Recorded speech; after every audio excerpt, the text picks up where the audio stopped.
Hello दोस्तों, नमस्कार। मैं आप लोगों को एक प्यारा सा सोहर गीत सुनाने जा रही हूँ। आप लोगों को वीडियो अच्छा लगे तो वीडियो को लाइक करें, शेयर करें और चैनल पर नए हैं तो चैनल को सब्सक्राइब करें। धन्यवाद। मड़ई में भायल मोरा बियाहवा होत कोहाबर, गावन गाए कोहाबर, गावन गाए हो।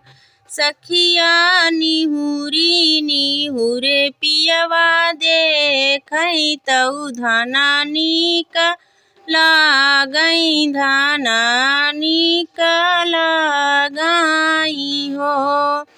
धाना जिनी जायु हटिया बजरिया, बर्तन जिनी माजू, बर्तन जिनी माजू हो।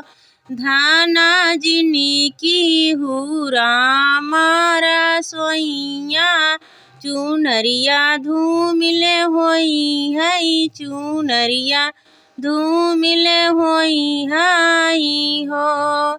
धाना जिनी की हुरा मारा सोइया, चुनरिया धूमिल होई है हो।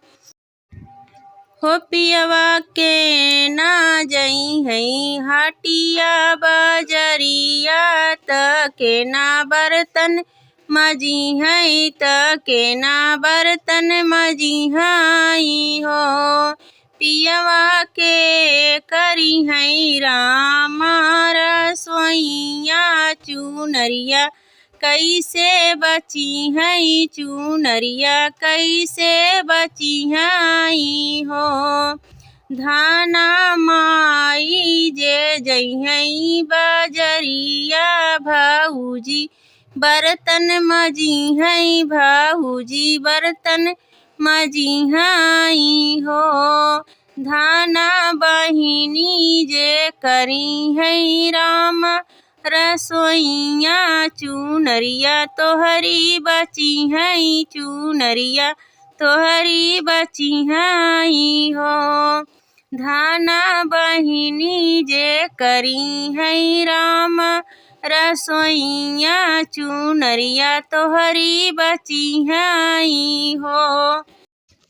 पिया माई तोहर तऊ बूढ़ा पा, जेठनिया पटियई तीन, जेठन पटियई तीनी हो।